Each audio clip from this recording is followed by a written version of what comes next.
வெளிப்புறமாக எப்படி பூரணத்தன்மை உள்ளவர்களாக இருக்கும்படியாக நம்மளை மாற்றுறாரு, உள்ளூரை எப்படி மாற்றுறாரு, எக்ஸ்டர்னலி அண்ட் இன்டர்னலி.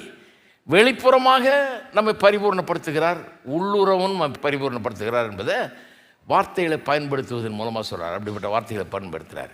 வெளிப்புறமாக எக்ஸ்டர்னலி ஹீ பியூரிஃபைஸ் அஸ், நம்மை சுத்தப்படுத்துகிறார், தமக்கு முன்பாக பூரணராய் நம்ம நிறுத்துகிறார். எப்படி?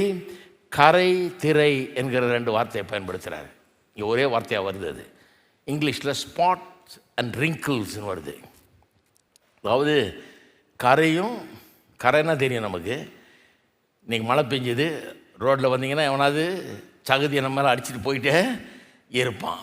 கரையாயிடுது, போய் குளிக்கிறோம், சுத்தம் பண்ணுறோம், ஆனால் திருப்பி அவனாவது அடிக்கிறான். ஒரு தடவை வெளியே போகும்போது அதான் அந்த காலத்தில் காலை கழுவிட்டு தான் வீட்டுக்குள்ளே வந்தாங்க. ஏன்னா வெளியில் இருக்கிற கரையெல்லாம் மேலே ஒட்டிக்குது, அழுக்கெல்லாம் வந்து ஒட்டிக்குது இல்லையா?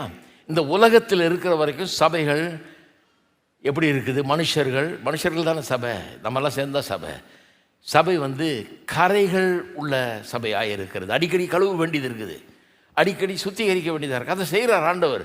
சுத்திகரிக்கிறார். ஆனால் திரும்ப அங்கங்கே கொஞ்சம் கரை ஆகிறது. கரையே இல்லாத மாதிரி இருக்குது, ஆனால் கரை இருக்குது. யாரோ ஒருத்தர் சொன்னாங்க, ஒருத்தர் பிரசங்கம் பண்ணிட்டு சொன்னாராம், என்னிடத்தில் எவராது ஒரு தவறை காண்பிக்க முடியுமா? என்னிடத்தில் ஒரு தவறும் கிடையாதுண்ணா. சுத்த போய் ஆண்டவர் பார்க்கும்போது ஆயிரக்கணக்கான தவறை பார்க்கலாம். ஒருவேளை இவர் கண்ணுக்கு தெரியாமல் இருக்கலாம். நான் சொன்னேன் பொல்யூஷன் ஆஃப் சின்னை பற்றி சொன்னேன் உங்களுக்கு. அது தூசி மாதிரி, அது உள்ளே வந்து படிகிற, நீங்கள் எல்லாத்தையும் சாத்தி அடைச்சி வச்சுருந்தா கூட உள்ளே தூசி வந்துடும். எப்படி வருதுன்னே தெரியாது. ஒரு மாதம் சும்மா விட்டு வந்து பார்த்தீங்கன்னா வச்சிங்கன்னா, கையை வச்சிங்கன்னா எல்லாம் தூசியாக இருக்கும். கண்ணுக்கு பார்த்தா தெரியாது, ஆனால் க்ளீனாக அங்கே இருக்குது. அப்படியே படிஞ்சு ஒரு லேயரே இருக்கும் அங்கே. அவ்வளோ தூசி. எப்படியா வந்து இந்த தூசின்னு நீங்கள் வந்துடுது, உள்ளே பூந்துடுது. பாவம் என்கிறது நம்முடைய எல்லா வாழ்க்கையின் எல்லா அம்சத்தையும் தொடுகிறது. நம்முடைய எண்ணங்களை, விருப்பங்களை, சித்தகத்தை, நம்முடைய மனதை, நம்முடைய இருதயத்தை, நம்முடைய செயல்களை எல்லாத்தையும் தொடுது. பாவம் தொடாத எந்த இடமும் கிடையாது. அதனால தான் டோட்டல் டிப்ரேவிட்டின்னு ஒரு உபதேசத்தை போதிக்கிறாங்க. நம்மலாம் டோட்டலி டிப்ரேவ்ட்னா என்ன? It doesn't mean that we have become as bad as anybody can become. நம்ம எவ்வளோ மோசமாக இருக்க முடியுமோ அவ்வளோ மோசமாக ஆகிட்டோம் அப்படின்றது அர்த்தம் கிடையாது. அப்படி ஆகலை. சிலர்லாம் கொஞ்சம் நல்லா இருக்கிறாங்க, நல்லவர்களாக இருக்கிறாங்க வெளியே பார்க்குறதுக்கு இல்லையா?